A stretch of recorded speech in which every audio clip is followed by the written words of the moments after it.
details to just plain facts that we otherwise get. Now, in the NGO space, how can we use storytelling, right? In our space, storytelling is a tactic, hence it's important that as an organization, be it whatever, nonprofits as well as a donor-based organization, you should identify what the larger goal is and the purpose in regard to how we tell a story. Identifying this goal will also be helpful will also be helpful so you can be intentional in the stories we choose to tell. There's no point telling a story for the sake of telling it, right? It's for a purpose. Um, and that's why I think it's really important. And I tell all the organizations we work with that using a story is going to grab the attention of the audience you want to reach. Be it or the audience you want to influence. Be it if you're a funder like us, or people, or you want to get a mass audience. A story will be able to pull them, with the plot that that you put forth, and will deliver a key message in a powerful manner than just seeing it in a bland statement. It's also important to know that your stories create. I mean, especially in our space, context is everything. Your stories will create this context. I mean, in your head, you're gonna think about it, right? If you were going to talk to someone, what is the background that you would need to tell someone so that they are affected by whatever you're going to say? In our case, right now, it's going to be a story, right? How can they care about this issue, right? Also important to think about who your audience is and what they need to know. Hence, provide that context in this story. I also want to say, a few organizations that at least that I've worked with have said, "Oh, we don't have any stories, rah rah rah." That's incorrect. Everyone has a story to tell. Even me, as a boring foundation, has a story to tell. All organizations are full of tales, and if you look closely, you'll find them. I also want to sort of set the context here that there's no fixed way to tell like a story. It's your own flavor that you bring into it that adds to it. But there are several ingredients that we have worked with that we want to share with you guys, right? And we're hoping to impart some of this. Before we continue, I just want to leave you guys with this quote. He has been, I mean, essentially, he's an American. To be honest, Shri, if you could just hit, no, sorry. Yes, I've done that. Yeah, it's just loading up. Okay, loading up. Okay, just I mean, essentially, it's a quote by this reporter. He's quite a famous reporter in the States, Jimmy Breslin. And what he did was essentially, this quote is inspirational because what he did was report on stories that no one wanted to report, and he did that around big major events. A big thing that he did was when in the States when JFK was assassinated, he didn't cover that story. He covered the story about the guy who put Jim Kennedy to rest.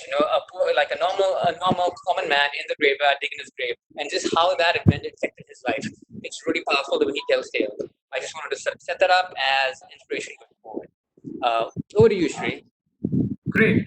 I think before we sort of go on to how to craft these, it's important to understand what exactly is the main purpose behind the stories. First of all, from a non-profit angle of it, of course, it's about to move people to take action. Also at the same time, we need to connect to the emotional aspects of work. It can be used as a fundraising tool, recruitment tool, and even a business development tool. So you can always use different varieties of places where you can utilize that. And at the same time, what you can do is you can educate people on the interventions and solutions that you're working on. So that's a great tool for you to sort of take over.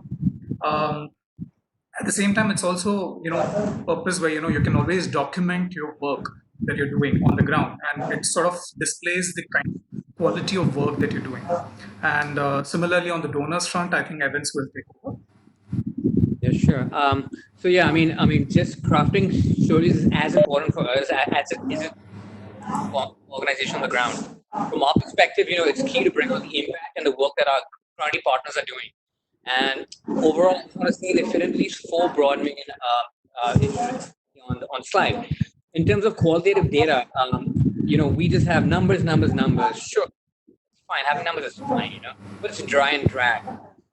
It's important that especially for us that get to see a holistic picture and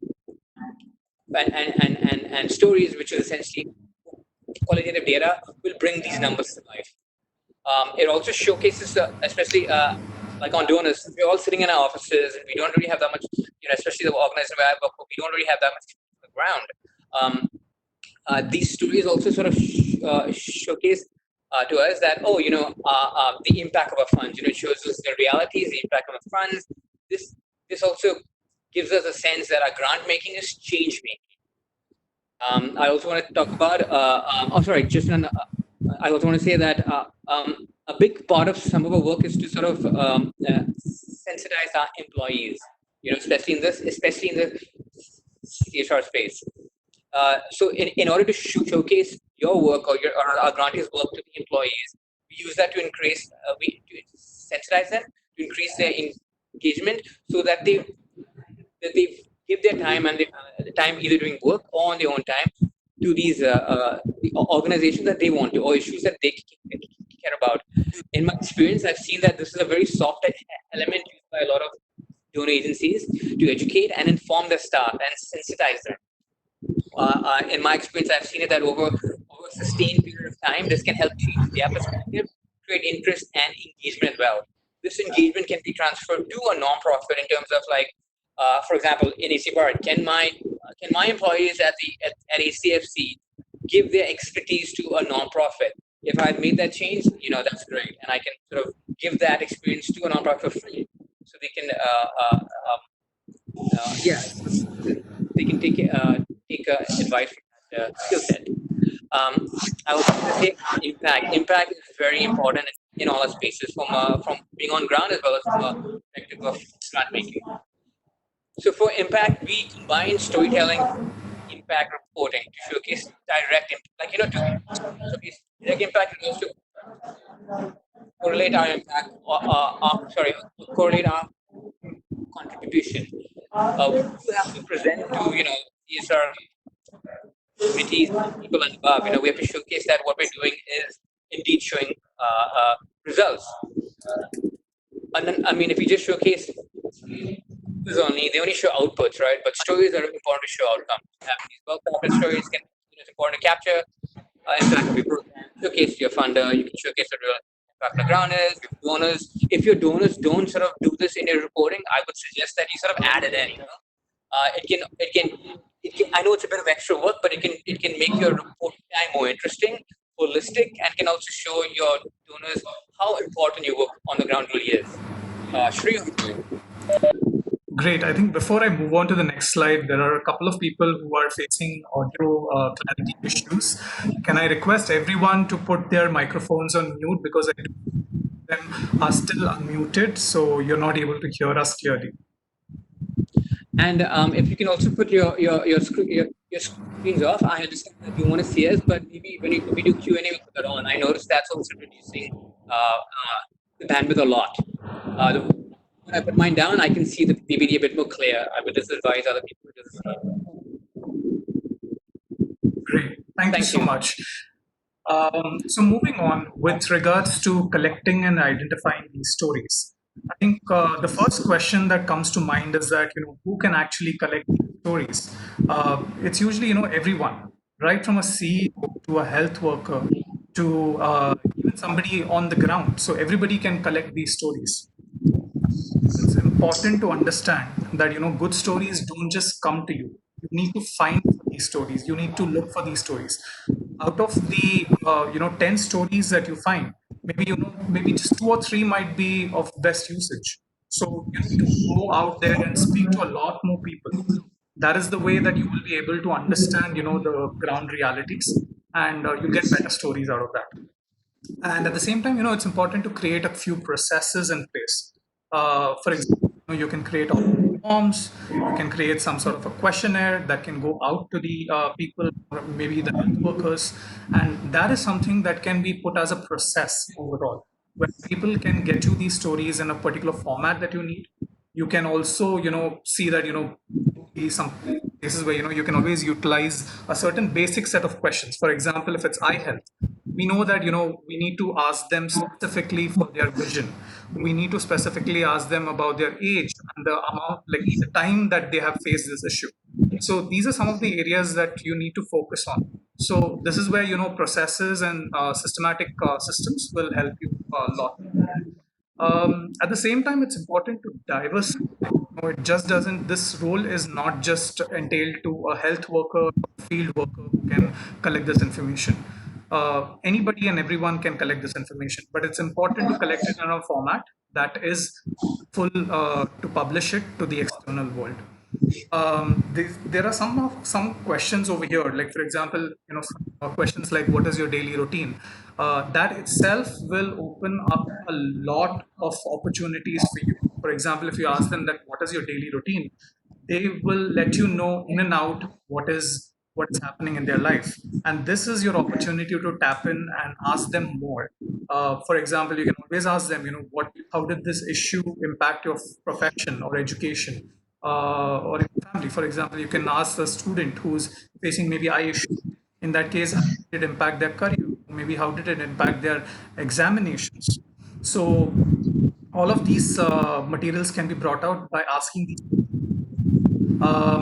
Also, at the same time, it's important to ask some questions like, why did you not seek help earlier? For example, there was a case story where a girl who's the eldest of the children, so she had some eye issues and she never sought any help.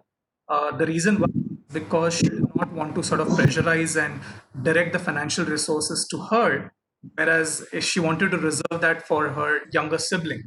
So this is, it's important to bring out that element where you feel like, okay, this is a story I would like to publish, because people are adjusting, accommodating, and going through crisis at a lot of stages. You can highlight these instances and share sensitively, of course, and share it with people that this is how it's going to be out. At the same time, it's also important to be a little sensitive. Like, for example, if you feel that this person's body language is not very comfortable, you can always skip that question. Maybe ask something else. Maybe ask them positive. What is the situation currently at your home right now? And at the same time, it's important to be friendly. Do not sound like a robot, especially when you go out with a questionnaire form. We do tend to ask for question by question and answer by answer. So avoid that strategy completely, because that will ensure that you're sounding more like a robot, and they will be intimidated to give you more responses. In that case, just be friendly. Maybe speak to a health worker or a local who's around there who will help you, just not just translate, but also help you understand. This, give you a sense check about what this person is feeling. And with regards to consent and permissions, it's something I'll come up with the next slide. Before I do that, I just wanted to share a quick tip. In case you are like speaking to someone, what you can do is you can always record the conversation on your phone.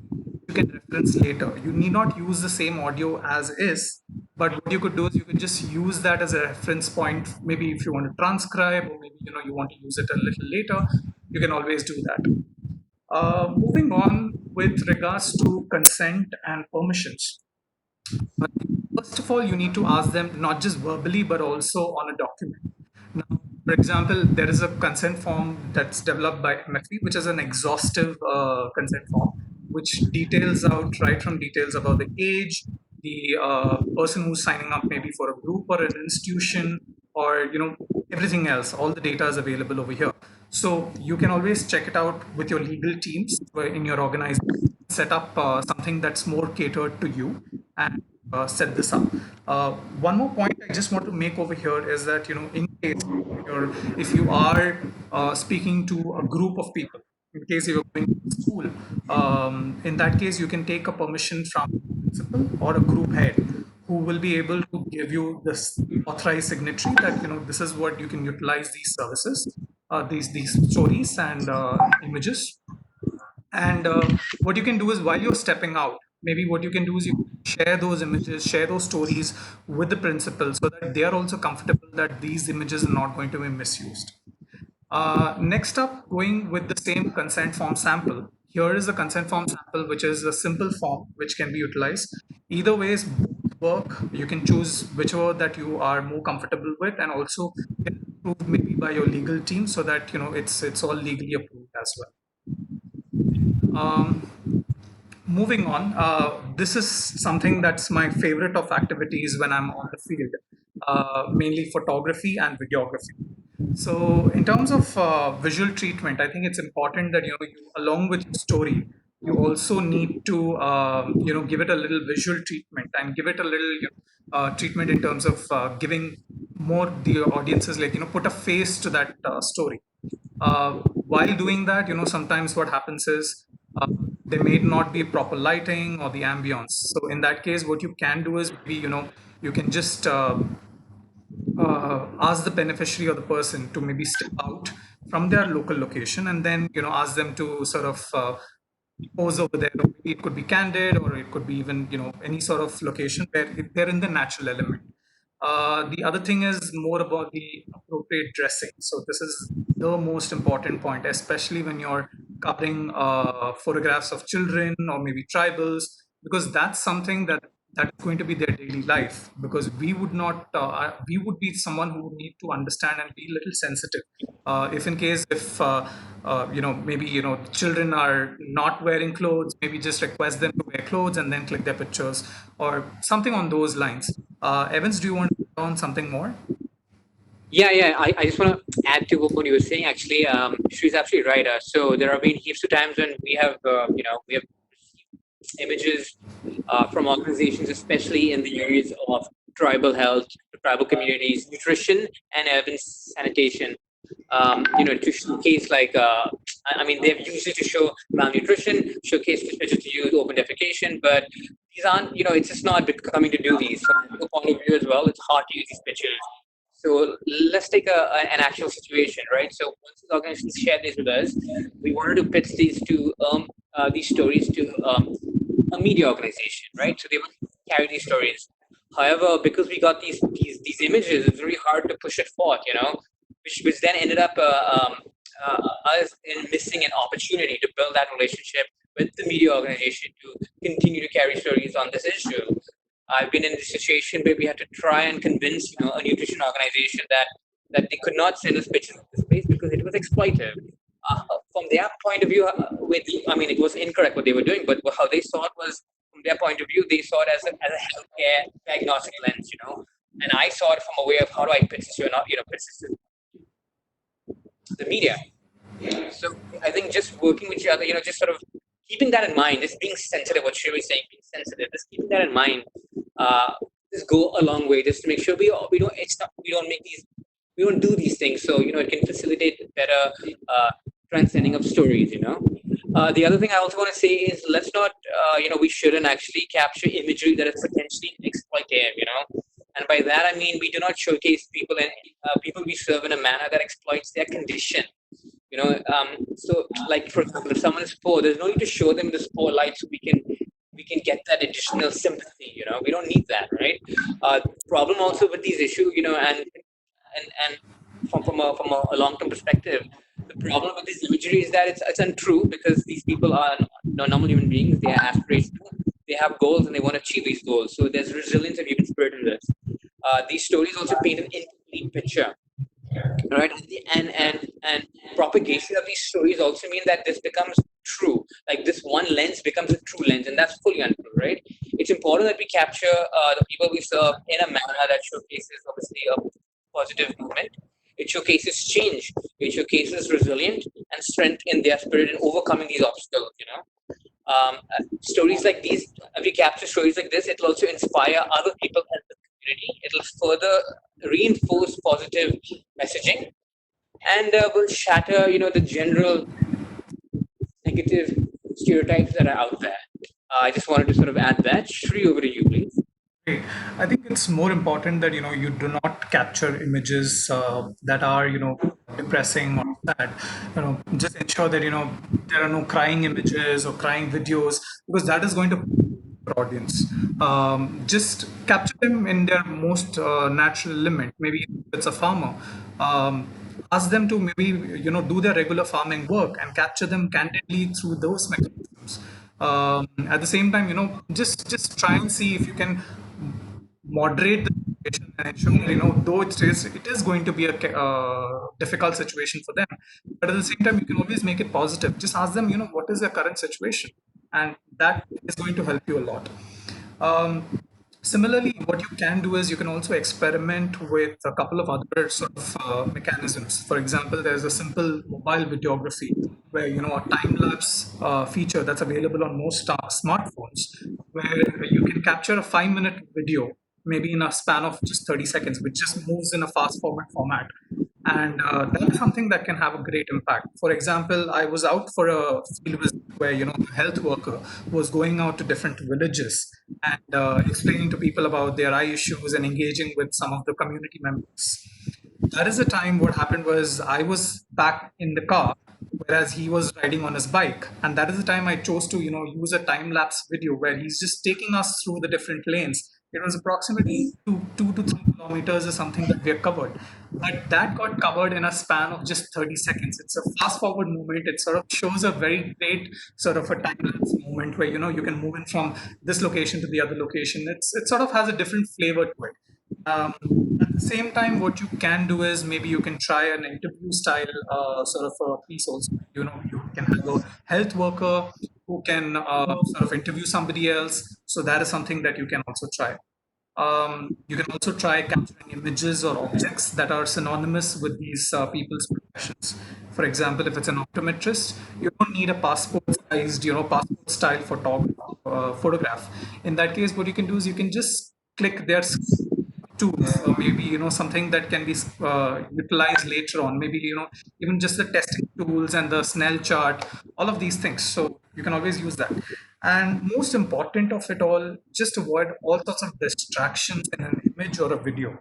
As an example, where there was a school student who was trying out his spectacles, and there is a point in time where I put it out as a header.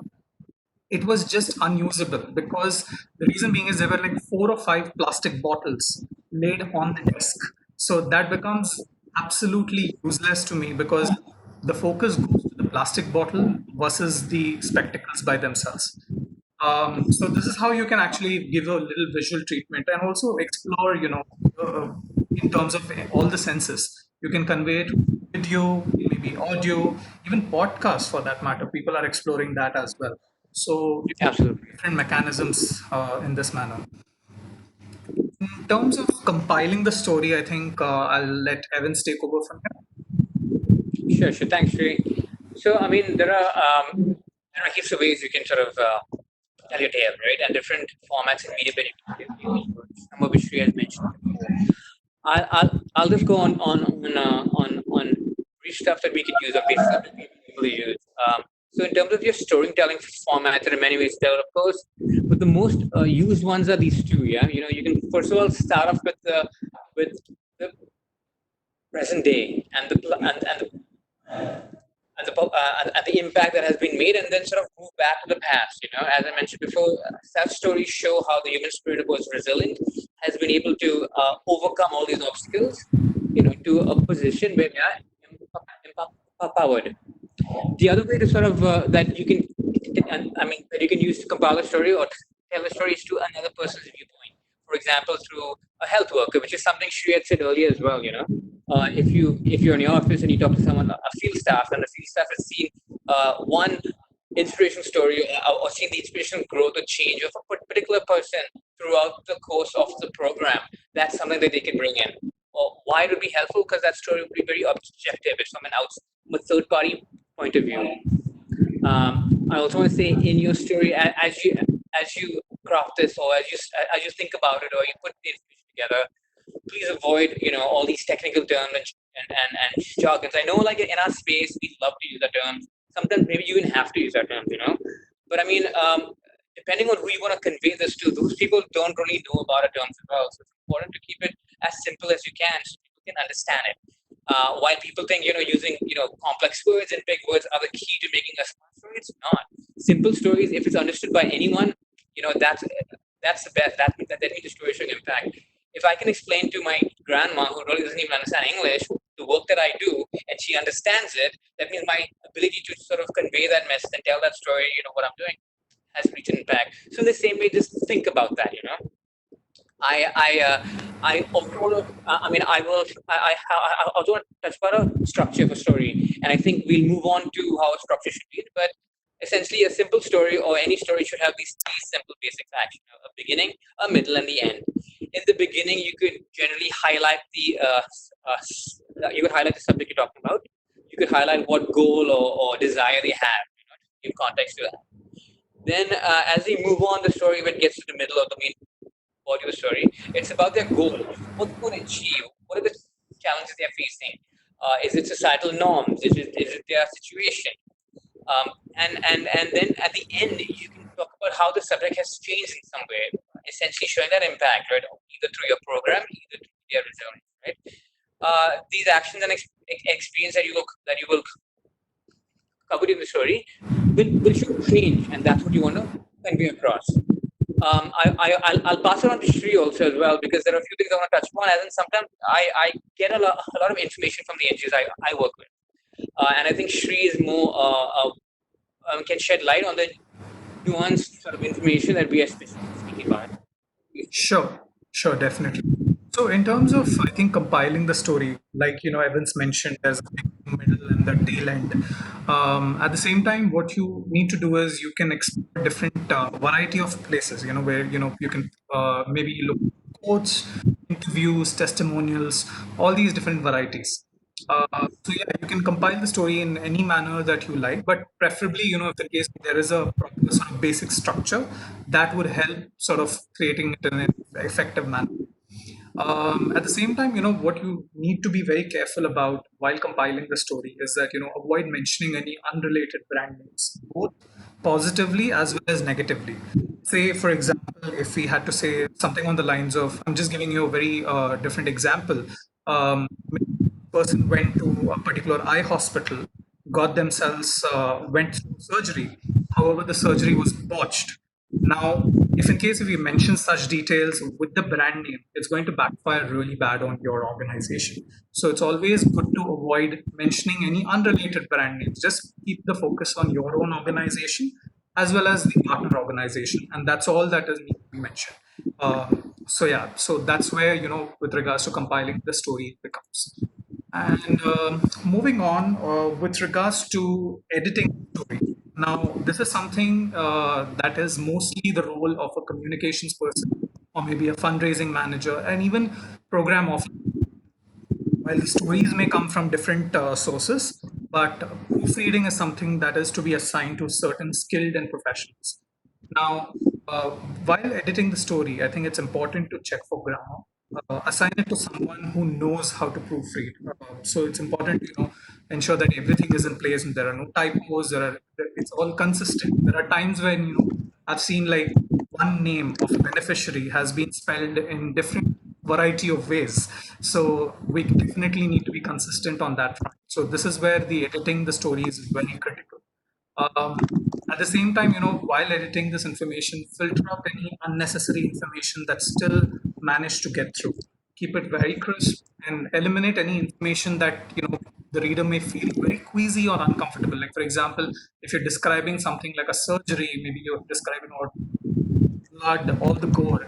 Avoid all that, because anybody who's reading that as a layman, or be it, even from the medical terms, it's very uncomfortable to read such stories. So you just mention very clearly about the issue, and that's about it. And don't even get into details about medical terms and other sort of matters.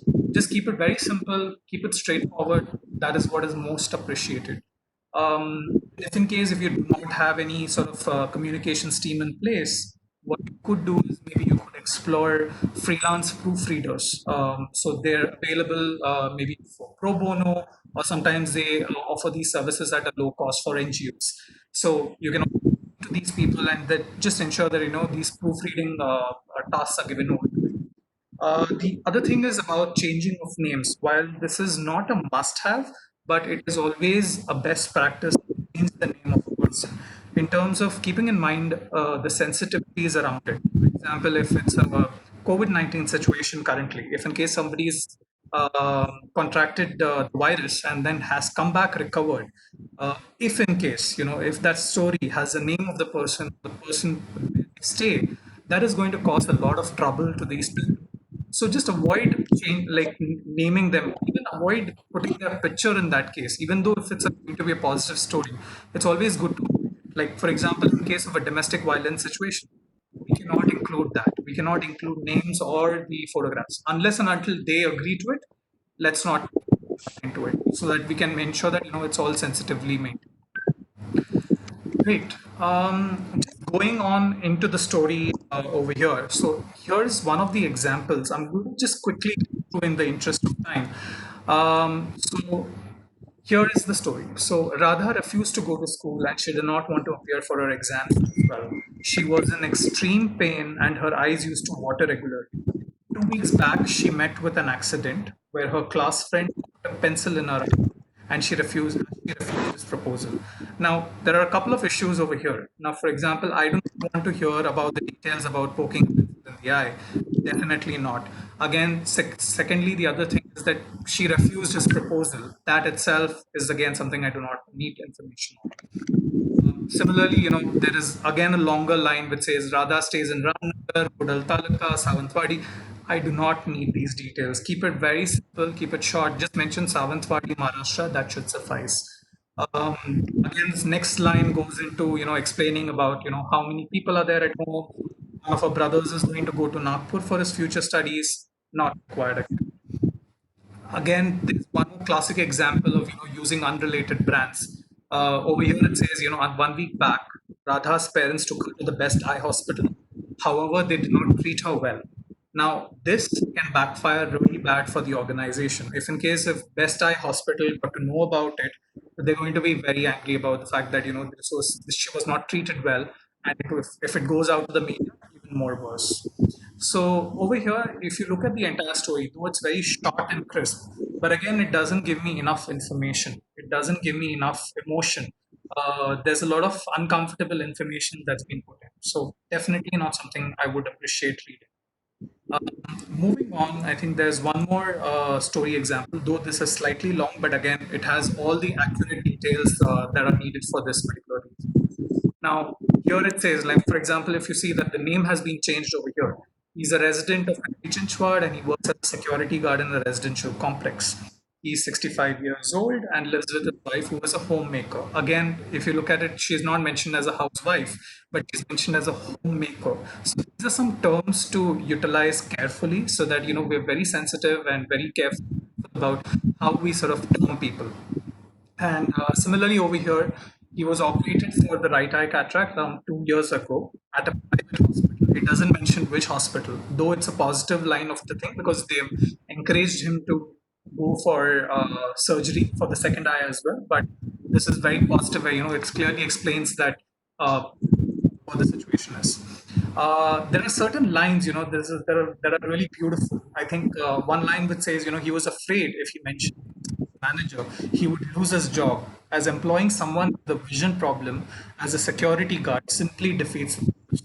That itself is a very strong line in your story. So it's important to highlight such lines which clearly define the purpose, define what is the reason behind it. And moving on in the story. Now, for example, there are vision details. Like, for example, the vision in his left eye was 6 by 60.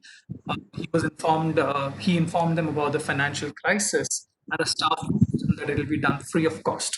Now, that is one more angle which shows the intervention of the organization, which is giving you free of cost surgery. That itself is highlighted over here in a very subtle and a nicer way. So, if it's a donor or anybody who's reading the story, they will feel good about the organization who has helped this person. Similarly, going forward, I think there's a conclusion to it where it says, his vision can improve up to 6 by 6 after final follow up. He can see clearly. He's happy that it was processed. And lastly, there is one line that I absolutely loved was, he's also appreciative that there are no bias treatment or disrespect just because his pockets are empty.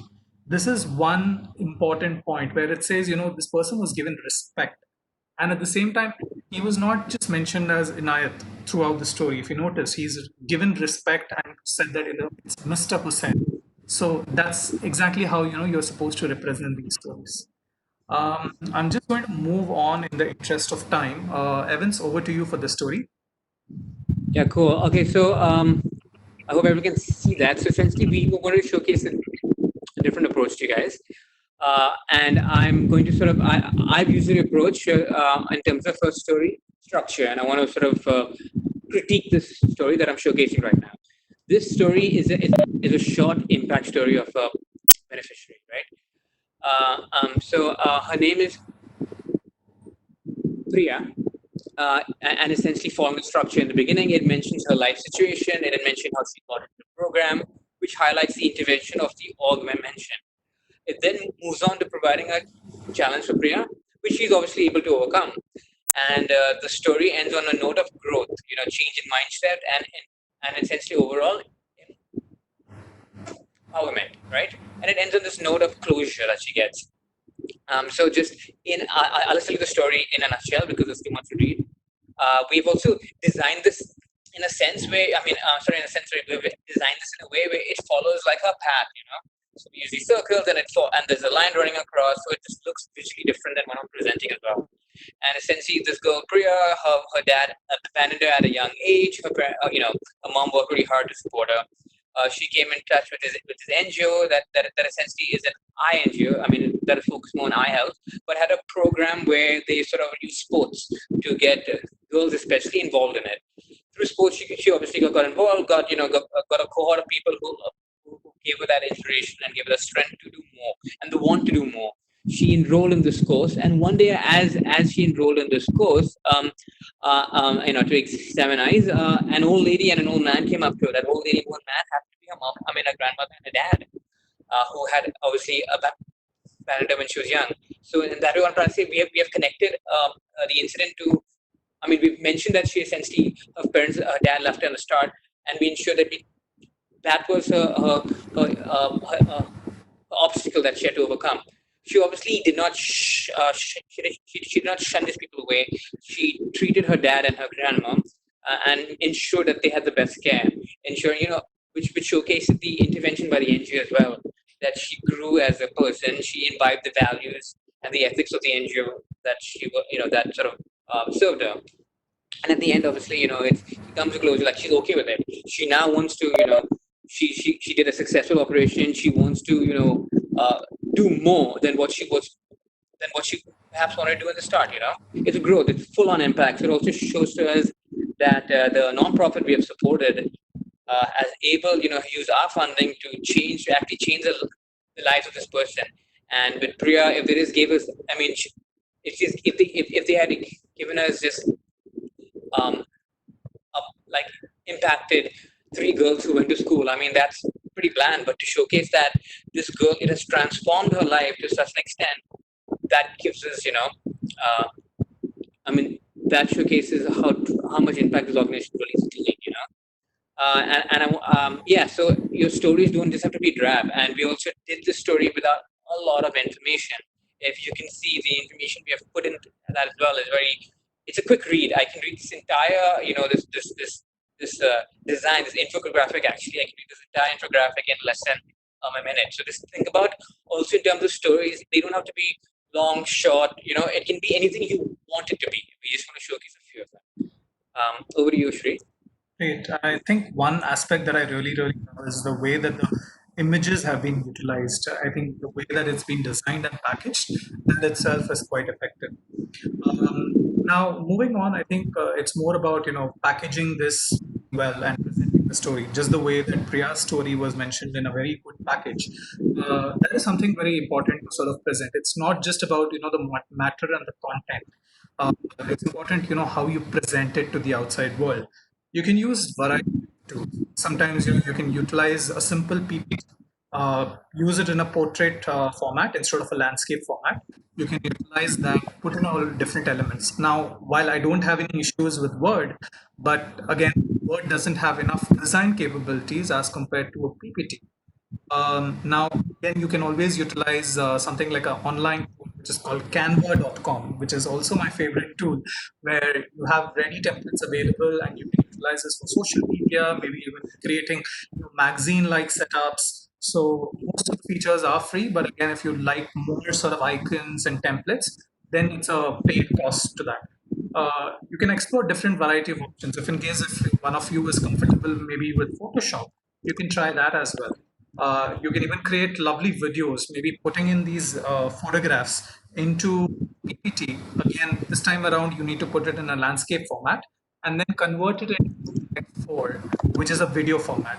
You can always add in the music a little later using a different software, but this is how you can utilize different tools and ensure that you can. Evans, over to you for the next few points. Sure. Thanks, Sri. Just a few things to also add, and I will talk more about the. Okay, I mean, just going ahead. I mean, your story should not just end by just collecting these stories, right? It's about dissemination is key. Dissemination also key to multiply the impact of your own efforts. You will take time collecting these stories, and you have to sort of disseminate, right? Remember at the start, like I was saying, like it's important for a story to have an objective and what you want to convey, because that will help you convey that message effectively. That's exactly sort of tying that in together. That's what I want to say. That for example, if you're an organization and maybe your core objective is, I really need to, our work that we're doing is fantastic. I need to really get more funds. It's really important that the issue we do is underserved. We need to sort of target the HNI community or the funder community, right? So then your main core thing might just be, let's talk about the impact we've made to show an impact organization, right? And that's the kind of stories that you portray. Um, you can start putting that on your site, because that's the first thing that funders might just look for. I know in our organization, when we're looking at an organization, we check the site first. If they have some of these stories online, it helps paint a much better picture and explain the program that they do. And it's not just as many people would do it. You can use, I mean, you should be using actually social media. It's free. These platforms are free. Everyone's on social media. You don't have to follow the crowd. You can tweak your social media activities according to the resources you have. There's no right or wrong. Social media has changed now. And you can include like you can influence influencers, a mass audience for that. For example, let's take Instagram as one platform. Instagram lends itself perfectly to showcase these ongoing impact stories. You can check out. I mean, from India, I quite like the humans of Bombay. It's such like the stories they have. They are so sweet. It's authentic, it's sweet, and it really stirs emotion. On it. And you guys should check it out. Really, there are heaps of other NGOs that are also working on Instagram, and you can also use your other social media to cross promote these things. On like on especially on Facebook and Twitter, you can cross promote a lot of Instagram on that. In terms of emailers as well, if you want to have a sectorial view, you can sort of showcase to co audiences. I mean, your core target audiences um, about your program, things that you guys are doing. And emailers are the great way to reach a massive amount of audience, and you can even track that, because most of these emailers have analytics analytics that show you where who's opened your email, how many people has it reached, how many people has it been shared by. So your efforts are not just in vain. You can actually track all this. It should, and you can add that to the, and you can add these metrics to your. I mean, to showcase reach of your story and the impact of your story. The other thing I would say is editorials are really important as well, because they showcase, in editorials you can add text with video, text with picture. You can really make it stronger for especially an audience that likes to read a lot of long format information. Long format information is also, I mean, with social media, it's really fast. You like, you follow, you share. Long format is totally different audience as well, and I think maybe from the funder community as well, long format might be of importance as well. To end it off, before I pass it again back to Shri, I just want to say your efforts in making your story should not just be efforts that are, that you can't track where these efforts are going. You have to use these tools. Facebook has a lot of analytical tools. Instagram has analytical tools. Social media, website, they have all these analytical tools that I think you can add to, to ensure as part of your organization as well. It's not just program impact you want to report, or program metrics you'll have, but also showcasing where your stories are going, who's reading it, who's following up with you, things like that. And it also showcases your brand. It also showcases what kind of organization you are. I'll just stop there for now. Pass it on to Shri, and then maybe you can ask more about these in the question and answer. Sure. Over to you, Shri. I think just to end it on this particular slide, especially in terms of presenting the story. one important aspect is when you're presenting it to the media channels. Approaching a publication. In that case, what you need to do is you need to craft a beautiful short story which can be presented to these media channels. And post that, once they have your interest, in that case, what you can ask them, maybe they want to connect to the beneficiary directly, and they can craft a story of their own. So this is where it's very useful in a different variety of ways. So you can utilize in variety of ways, and then again, of course, track and evaluate is the most important part of it. Whenever you're posting it something on LinkedIn, Twitter, or any of these channels, just see how many likes, or maybe even the simple the comments that you're receiving.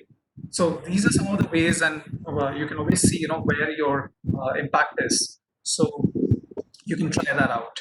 So with that, we finally end the webinar. We've gone slightly over time, but hopefully we are open to questions some more, since there is no such time limit. So you can always ask us more questions.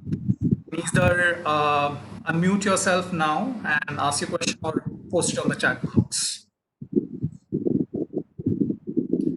I see there is already one question that's come through, where this is from Meena, where she says that content creation is time intensive. How do you craft content to have more longevity and be capitalized upon in the short, medium, and long term? Evan, should I take over this one? Yeah, and then I can add in. Yeah, but go ahead. Sure. I think, Meena, the first point to do over here is that, of course, I understand that content creation is a quite time-intensive role, because, it might take days of work to actually create maybe a simple story, or even simple video for that matter. But again, having said that, what you need to do is you need to utilize the story effectively in different platforms. Now, for example, if you've created one story, maybe it could be a video format, it could be maybe in format of a written story. What you need to do is you need to transcribe and transcend it to different platforms. That's exactly how you're going to create an impact. Make one particular beneficiary the hero of your story. Sure that this person is popular on different platforms. Like Evans and I can completely relate to some of the pieces where in Dasra, in our past work experience, we've used like one particular beneficiary umpteen amount of times, where the person's not just present in stories, they've come to our conferences and spoken to these people. They've spoken to the Exactly. donors Yeah. themselves. So this is exactly where you can create a long impact by making them your ambassadors. So this is how you can create. Yeah, no, absolutely. Yeah, and yeah, absolutely. And just to add to Sri's point, I I just want to say, I mean, if you take the example of this girl Priya, right? If I capture the story once, I'll do the same thing. If I have an event, I'll bring out the event. If I want to engage with the media, I'll engage. I'll try to connect the person, the editor or the journalist to her, so she can capture more about the organization and her as well. So essentially, I will use one lead. I will try to multiply the way that I can sort of get most stories out of this one lead. You know what I mean? And you're right. We can't keep on going back and trying to find new stories all the time, but we can definitely find good stories and multiply their reach. That's what we can do, and that's I think what we should be doing. Unless you're a content generator, if your organization is pure play content generation, that's a different story. But most of our organizations aren't, and I hope I hope that's a bit clear. But yeah, like what Sri said, get that one ambassador, make them an evangelist, and sometimes you'll find like that one person of all the beneficiaries that you sort of engage with, you'll find there'll only be a few who are good, who really want to go out there, really want to talk. Find them and use them. There isn't anything wrong because they themselves want to do that and they're okay with it. Yeah, I hope that was helpful. Great. Any other questions? You can now is the time you can unmute yourself and ask a question, or drop it in the chat box. Hello, can I? Uh, Yes, we can hear you.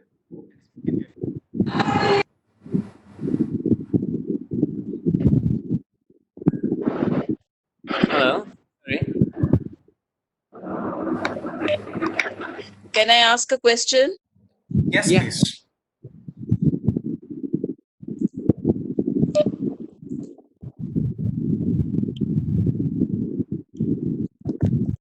Hello. Yes, ma'am, Yes, we can please hear go you. ahead. Yes, please go ahead. Yeah, the question is that you were talking of processes, developing processes for writing a story by having a questionnaire filled in by the health workers, and then the story reaching the person, he writing. I feel um, you write less stories, but the stories should be written by first hand interviewer. That story would have a much better impact. What do you say about this? I mean, I could go ahead if you want to. I could go ahead if you want to. Yes. Yes, Yeah, please go ahead. so I agree. Actually, I'm fully agree. It makes more sense having a person who's because nothing is lost in translation. However, what people trying to say is that sometimes you don't get it. Like I love to go on the ground, but my new role, there's more office work. I don't get to go on the ground as often as I would. I want to, which is why I would depend on that. And we were just talking essentially across the board. Um, and you, but you're right. If you have the opportunity to go on ground, interview them on the first place, please go ahead. It's the best way to get it. It's just that in some organizations, you won't have the luxury to do so. I unfortunately don't. I rely on a lot of people on ground who do to get at least the nuances of the story, and then I craft it, and then I check back with them. Granted, it may not be the best way to do it, but that's the only way I can do it for now until I figure out something better in the current constructs of my organization. But that being said, all organizations are different. There's no hard and fast rule. I fully agree with yours. I think we should just see what works in our organization and take it from there. Is that okay? Thank you. You are. Thank you. You're welcome. Yeah. Great. I think there's one more question. I think Vince, I can take this, which says, which Android app would you recommend that we can use for short video story? I used InShot and Filmora, and I would like to get more suggestions. With regards to videos, I think one first step, I think, is you can use a simple sort of a software, or you can use a different sort of, InShot also works well because I've tried InShot in the past and it works well. So you can try different ones, which is most comfortable to you. But again, having said that, I think it's important to ensure that there is no such logo that gets stamped onto your video because it looks very unprofessional when you're posting it out. And other alternative to this is that there is something called Adobe Premiere video editor. This is something available via NASCOM where you get it for a discounted rate and you can download the software and install it. And there are easy guides on YouTube or be it, on Adobe themselves. They have a clear guiding tool which helps edit these videos in a very simple, easy way. There is also new, guided feature where you can put in the video, edit the video, add in music, do everything possible on that front. So yeah, there are new tools available. You can always explore whichever is more comfortable to you. Any other questions? Yeah, there's one again here by Meena. I could sort of see if I can take a stab at this. I mean, I can tell you what we are doing like Sure. now. Yeah. So Meena, to be honest, we don't have a system per se. We've tried to create one actually, between ourselves, and that's I mean, and I can tell you what we're doing so far. So how our system actually works. So I look at the fully comms, and I work with the team leads per the areas that we focus on. So we focus on health, livelihood, so on and so forth, right? So essentially, if I want to capture an impact story, I mean, okay, so I'll take an example for now in these times.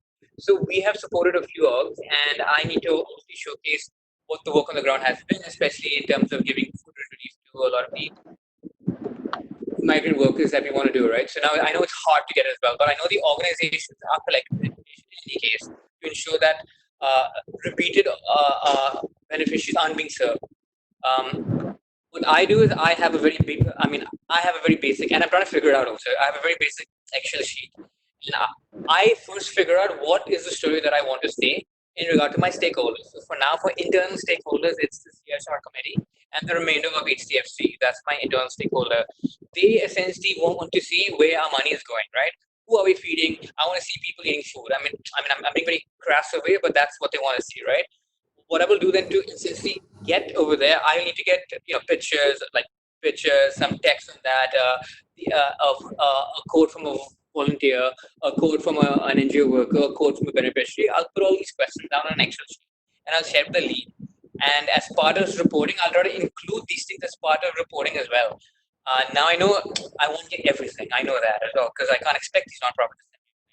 What I will do also is on these calls, I will either tell the lead or I'll be on those calls with the lead as well. When we have a touch base call every week, I will ask one question each. So I will try to gather the information. The nonprofit may not be giving me these information because they can't, but I'll try to gather the information. I'll fill in that form, and then I'll come back with specific needs. You have to send me one picture on this. In the meanwhile, I mean, I know it's a bit of up and down, but it's a lot of stress on my end, and that's my job, really, right? It essentially is, so here's what I want to tell. Here are pieces of the puzzle. Here's what I can fill now. Here's what I can fill afterwards. And I'll take that approach and I'll work with my team to, it has to be a collaborative approach though. I can't do it on my own. And I try and find ways where I can ease their load. I mean, I can do that right now. Yeah, I hope that helps. But there's no one process because we're talking about process, it has to be reporting. It has to come in part of a system. You're adding, you're adding layers. I think that's depending on the situation. Some nonprofits may not be able to do that. WhatsApp also is quite it's a very informal way, and usually that's what happens. So when I talk to their on-ground person, I'll be like, okay, this is my WhatsApp number. Just send me whatever you have, and then I ask them specific questions. It's not the best, and it's a more informal way of getting this, but it's a process nonetheless. And I've ensured that at least every week I have a call with them, or an email with them, or a text with them. Right? I hope that helps. Thanks, Evans. I think we have time for two more questions. I see one of them that's been privately sent to me, which is by Sandhya, who says, which is more effective to present impact documentaries like video or description with photos? I think I can take that. In terms of presenting it, all these impact stories, I think Sandhya, it's important that you utilize all different platforms. Like I mentioned before as well, I think it's important to tap on to all platforms because you're putting in so much of time and effort into this particular story. You're meeting this person. Probably for all you might have been traveling to meet these people also. In that case, what's more important, you can utilize different sort of elements in different variety of ways. If it's a text-based story, you can expand it. You can take it as long as you want, preferably around 250 to 450 words.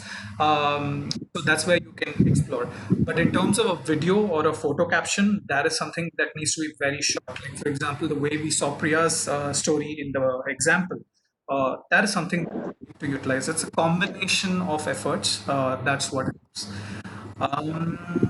Then again, a similar limited related questions is that is there any limitations of words in a perfect story? I would say it depends about 250 to 450 words is all it should entail, not more than that. Great. I think Evans Yeah, was and sorry, I just want to to also add a point. To what you were saying in terms of video, I personally love video actually.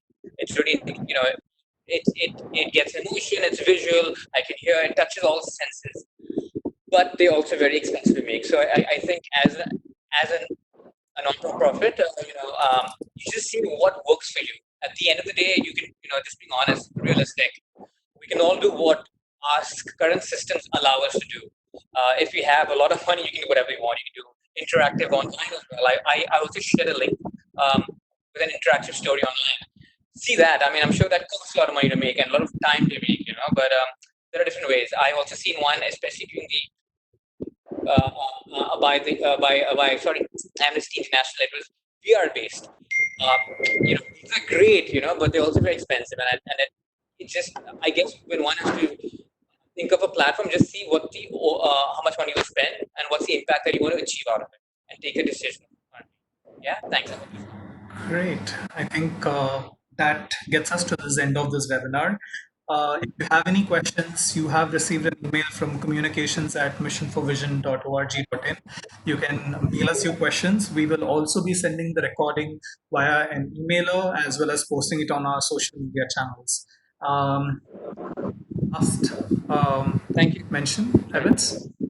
No. I was like, thanks, guys. It's been great. If you, I mean, as she said, if you reach out to us, it'd be great to hear some of the stories you guys have as well. Thank you very much. Perfect. Thank you so much, Evans, for joining me today. No, thanks a lot, Sri. Thanks for this opportunity. Thank you, everyone. Bye. Good evening. Bye. Thank you.